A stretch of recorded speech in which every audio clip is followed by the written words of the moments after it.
नमस्कार दोस्तों, LAC के एक और एपिसोड में आपका स्वागत है। और आज इस एपिसोड में हम बात करने वाले हैं कि किस तरीके से तेजू भैया का जो प्रेम है, जो प्यार है, जो उन्होंने पूरी दुनिया के सामने जाहिर कर दिया है, वो उनके परिवार को मंजूर नहीं हुआ। पिताजी को मंजूर नहीं हुआ। पिताजी ने पार्टी से तो निकाला ही निकाला 6 साल के लिए, लेकिन परिवार से भी निकाल दिया। घर के सबसे बड़े बेटे होने के बावजूद भी शायद तेज प्रताप जी का जो प्रेम है वो अब परिवार ने एक्सेप्ट नहीं किया और पिताजी ने उनको घर से बाहर निकाल दिया है। तो कार्तिक, क्या ये पूरी केस है, क्या सब कुछ निकल के सामने आया है? जैसे कि हम सबको पता है कि तेज प्रताप यादव अलग अलग वीडियोस बनाते रहते थे, व्लॉग्स बनाते रहते थे।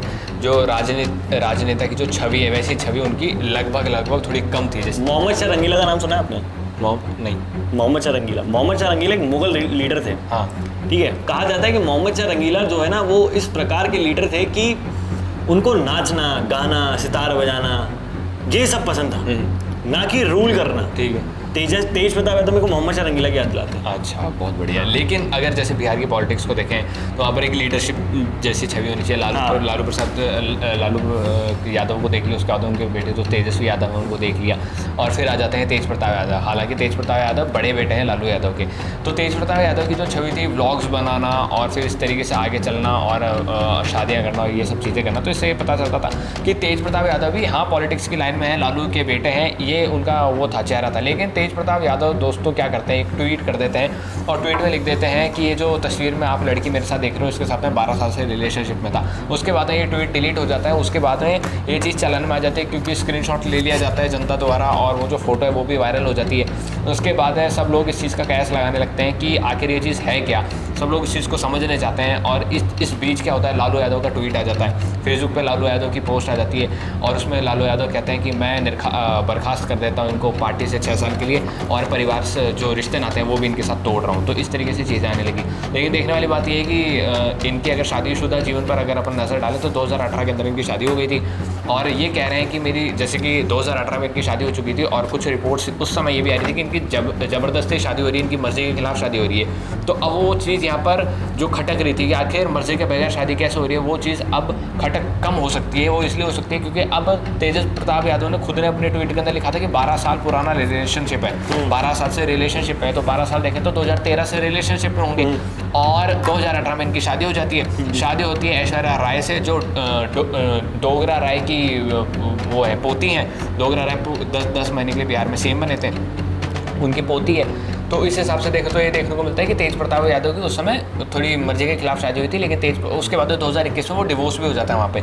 और फैमिली कोर्ट के अंदर बिहार में वो जो केस है वो अभी भी पेंडिंग चल रहा है और इस बीच ये रिलेशनशिप की फ़ोटोज़ आ जाती है, वीडियोज़ आ जाती है, खुद इनके ट्वीट आ जाते हैं, ट्वीट डिलीट हो जाते हैं। तो जनता के पीछे एक असमंजस जैसी स्थिति पैदा हो जाती है कि आखिर ये चल क्या रहा है। लेकिन इस बीच तेजस्वी यादव भी आके बाइट देते हैं और कहते हैं कि तेज प्रताप यादव काफ़ी अडल्ट हैं, उनको पता है कि क्या सही है क्या गलत है, फैमिली की क्या वो हैं रूल्स हैं रेगुलेशंस एक तरीके से, उसके खिलाफ अगर वो हैं तो हमारा रिश्ता कुछ नहीं उनसे और उनको पार्टी से भी हटा देते हैं। हालांकि अगर वो पार्टी से हट जाते हैं या फिर कुछ ऐसा होता है तो इससे तेजस्वी यादव को भविष्य के अंदर फैमिली अगर इन्वायरमेंट देखे इनकी पार्टी का तो उससे तेजस्वी यादव को बहुत फ़ायदा भी हो सकता है। हाँ, पर देखा जाए तो कहीं ना कहीं जैसे कार्तिक ने बताया कि तेजस्वी यादव को फ़ायदा हो सकता है, वो तेजस्वी यादव को फ़ायदा यही है कि तेजस्वी यादव का एक एस्पिरेशन है, एक इच्छा है, मन के अंदर एक अभिलाषा है कि मैं कल को बिहार का सीएम बनूँ।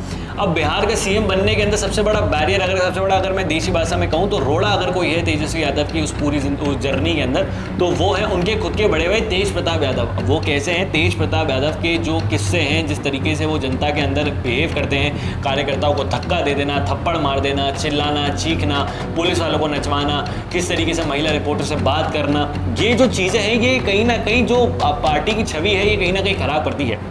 और अगर पार्टी की छवि कहीं ना कहीं ख़राब हो रही है तो फ़ायदा दूसरी पार्टियों को पहुंचता है और तेजस्वी यादव का जो सपना रह जाता है कि मुझे सीएम बनना है इस प्रदेश का, वो कहीं ना कहीं अटक जाता है, रुक जाता है। और इसी चीज़ को मद्देनज़र रखते हुए अगर हम आगे बढ़ते हैं तो कहीं ना कहीं हो सकता है कि ये जो चीज़ें निकल के सामने आ रही हैं कि भाई तेज प्रताप यादव का ये जो प्यार है अनुष्का यादव के प्रति, उसी के साथ साथ जो तेजस्वी यादव जिस तरीके से बयान दे रहे हैं, तेज प्रताप यादव अब किस तरीके से रिटालिएट करेंगे, रिएक्ट करेंगे, जो चुनाव आने वाले हैं एकदम से इसी पॉइंट ऑफ टाइम पर ही क्यों तेज प्रताप यादव ने ये सब चीज़ें निकल कर सामने आ रही हैं उनके परिवार की कि भाई अभी चुनाव कुछ महीनों के अंदर ही होने वाले हैं। आरजेडी के पास एक क्या तो पावर थी कि वो जीत जाए, क्या हो सकता था, क्या चीज़ें कॉम्प्रोमाइज़ करेगी। तो बैकडोर चैनल पे बहुत सारी चीज़ें हैं जो कहीं ना कहीं जनता को इस तरीके शोकेस नहीं हो रही। लेकिन आप हमारे साथ बने रहिए। जैसे जैसे खबरों का सिलसिला बढ़ता जाएगा, आप सब सारी चीज़ें पता चलती जाएंगी, हम आपको बताते रहेंगे। लेकिन उस बीच एक और खबर निकल कर सामने आई है, मोहक मंगल और ANI वाली। बिल्कुल बिल्कुल, अगर आपने वो चीज़ देखी हो। मोहक ने वीडियो बनाई और मोहक ने कल वीडियो बना के डाली कि ANI उनके ऊपर खूब सारी स्ट्राइक लगा चुका है ANI, और ANI वो स्ट्राइक हटवाने के लिए उनसे पैसा मांग रहा है, और वो पैसा है लगभग लाखों में, 50 लाख तक अमाउंट जा रहा है। उनकी वीडियो अगर अच्छे से देखें तो उसके अंदर ये देखने को मिल रहा है। और इस हिसाब से अगर देखें तो खूब सारे यूट्यूब क्रिएटर्स ने भी इस चीज़ को आगे बढ़ाया और वीडियोस बना के बताया कि ANI ऐसा कर रहा है, ANI ऐसा गलत कर रहा है। लेकिन सीधी सीधी बात यह है कि अगर ANI पैसे ही किससे कमा रहा है? ANI पैसे ही अपने विजुअल्स, अपनी बाइट्स, अपने वीडियोस को बेच के कमा रहा है। और आप अगर एक यूट्यूबर हैं और आप उनकी वीडियोस को, विजुअल्स को, बाइट्स को इस्तेमाल कर रहे हैं बिना ANI के परमिशन के या फिर बिना किसी चीज़ के, तो ANI तो जाहिर सी बात है लीगली कॉपीराइट तो मारेगा ही।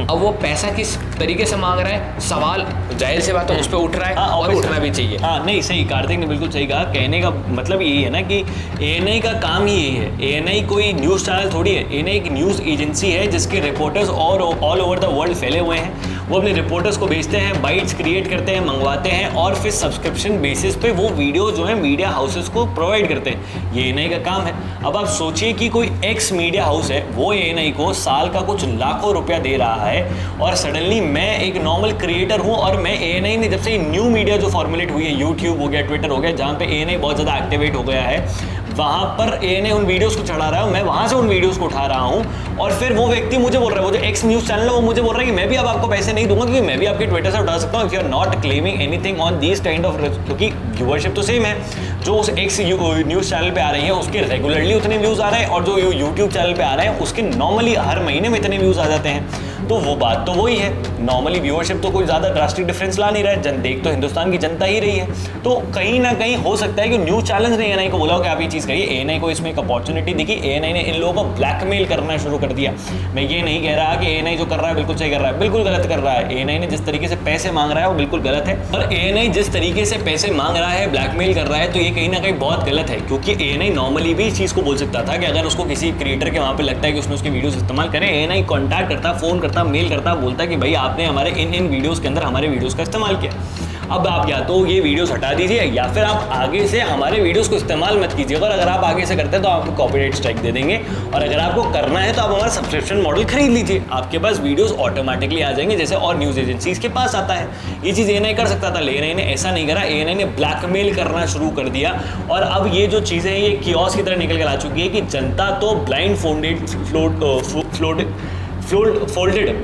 जो है इन लोगों को सपोर्ट कर रही है, जो इनके खुद के यूट्यूबर्स हैं, जो इनके खुद के फेवरेट यूट्यूबर्स हैं, इनके फैन जो है वो तो इनको सपोर्ट कर रहे हैं। लेकिन अगर ब्रूटली ट्रुथ जो हमने इस सामने आपके प्रेजेंट किया है, जहाँ पे हम किसी को सपोर्ट नहीं कर रहे हैं, मोहक मंगल जैसे लोग जो है, अगर हम उनकी वीडियो को यूटिलाइज कर लेंगे 10 सेकंड के लिए, तो हमारे ऊपर भी कॉपीराइट स्ट्राइक लगा देंगे। भले वो फेयर यूज़ में हो नहीं हो, कुछ भी फर्क नहीं पड़ता। सब लोग ऐसे ही कमाते हैं, सब लोगों को गुस्सा ही आता है कि जब उनकी जो कॉन्टेंट को यूटिलाइज कर दिया जाता है किसी और के द्वारा, उनकी बिना परमिशन के या फिर उनको पैसे दिए बिना। यहाँ पर वो सिंपैथी गेन कर रहे हैं, क्योंकि ANI बहुत ही बड़ी चीज़ है, मोहक मंगल से नहीं लड़ सकते, इसलिए वीडियो बना लिया। अगर मोहक मंगल से कोई छोटा होता तो मोहक मंगल और उन जैसे बहुत से यूट्यूबर्स ने उनके ऊपर भी कॉपीराइट स्ट्राइक मार रखा है, तो वो लोग भी सामने आते हैं। हमने देखा है कई बार कि इतने बड़े बड़े जो सब्सक्राइबर्स होते हैं, जिनके सब्सक्राइबर्स होते हैं 4-5 मिलियन, वो जो है जिनके लाखों में सब्सक्राइबर्स होते हैं उनको कॉपीराइट मार देते हैं, जिनके लाखों में होते हैं वो हज़ारों को मार देते हैं, और फिर यही चलता रहता है। ये साइकिल है, ये विशियस साइकिल है, ये चलती रहेगी। This nothing new in this. तो आपको इतना इमोशनल होने की जरूरत नहीं है। प्रैक्टिकली क्या बात थी वो हमने आपके सामने प्रेजेंट कर दी। लेकिन अगर खबरों को हम एंड करते हैं और एंड की तरफ जाते हैं, तो हेमंता बिस्वा शर्मा ने जिस तरीके से बांग्लादेश को रिटेलिएट करते हुए जवाब दे दिया है, बता दिया है कि भाई आपके पास भी 2 चिकन नेक है। अगर आपके मिलिट्री जनरल्स, आपकी जो इस्टेब्लिशमेंट है वो ये कह रही है कि इंडिया के पास एक चिकन नेक है, सिलीगुड़ी है, वहाँ पर जो है चाइना का इस्टेब्लिशमेंट बढ़ा देना चाहिए, चाइना के रिसोर्सेज बढ़ा देनी चाहिए, वहाँ पर चाइना को एयर बेसिस दे देनी चाहिए, तो आपको भी ये चीज़ पता होनी चाहिए कि आपके पास भी 2 चिकन नेक है। पहला ऊपर रंगपुर कॉरिडोर में, नीचे एक चिटागोंग कॉरिडोर के अंदर, जहाँ पर हम मिजोरम को वहाँ से कनेक्ट करके मिजोरम को बीचेस दे सकते हैं। ये हेमंता बिस्वा शर्मा ने बहुत अच्छे तरीके से क्लियर कर दिया है कार्तिक। बिल्कुल, और ये चीज़ क्लियर होनी बहुत ज़रूरी थी इंडिया साइड से, क्योंकि बांग्लादेश की तरफ से लगातार कुछ ना कुछ अपडेट्स आ रही थी। कभी उनके आर्मी वर्सेस उनके जो चीफ एडवाइजर है वो चल रहा था, उनके बीच असमंजस जैसी स्थिति चल रही थी, उनके जो लोकल पॉलिटिशियंस है वो भी अलग अलग बयान दे रहे थे। हालांकि इंडिया की तरफ से ऑफिशियल बयान कुछ नहीं जा रहा था, लेकिन हेमंता शर्मा बिस्वा क्योंकि आसाम उधर ही पड़ता है तो उन्होंने ये स्टेटमेंट दिया। और हेमंता शर्मा बिस्वा आप देख सकते हैं कि किस तरीके से बांग्लादेश के खिलाफ रहते हैं, रोहिंग्याओं के भी खिलाफ रहते हैं, इन चीज़ों के खिलाफ रहते हैं और बिल्कुल प्रो तरीके से इन चीज़ों का सामना करते हैं और बताते भी हैं कि किस तरीके से चीज़ें आगे बढ़नी चाहिए। तो ये जो जवाब था हेमंत बिस्वा शर्मा का, ये काफ़ी बढ़िया था। और अब जो है कहीं ना कहीं ऐसे देखने को मिलता है ये जो चीज़ है ये वहाँ पर बांग्लादेश के अंदर भी वायरल होनी शुरू होनी चाहिए। और जो अपने चीफ एडवाइज़र है मोहम्मद यूनुस, इनके पास इनकी डेस्क तक भी ये बात पहुँची चाहिए और शायद पहुँच चुकी है। और इस वजह से उन्होंने एक तरीके से ये देखने को मिलता है कि वो कहीं ना कहीं अब इस्तीफा देने की मांग कर रहे हैं और कह रहे हैं कि मैं चुनाव करा दूंगा। हालांकि वो एक नया हो सकता है कि नया बहाना हो, नया गणित हो, कुछ टैक्टिक हो, वो कहने की बात गलत नहीं है, क्योंकि बांग्लादेश बैक साइड पे चाइना से भी कहीं ना कहीं डील करता हुआ दिखाई देता है। और ये कहीं ना कहीं चीज़ें निकल के सामने आ रही हैं। मोहम्मद यूनुस एक ब्रांडेड था, गलती से पावर मिल गई, सत्ता का वो जो होता है ना, वो चख लिया है सत्ता और अब छोड़ने का मन नहीं कर रहा। ये सारी चीज़ें निकल के सामने आ रही हैं। तमाम जितनी भी खबरें हमने आपके सामने प्रेजेंट करी है, आप लोगों की उस पर क्या राय है नीचे कमेंट बॉक्स में लिख के तो बताइएगा। इस वीडियो को शेयर करें, ज़्यादा लोगों तक पहुँचाएं। जय हिंद, जय भारत, भारत माता की जय। पानी बचाएं।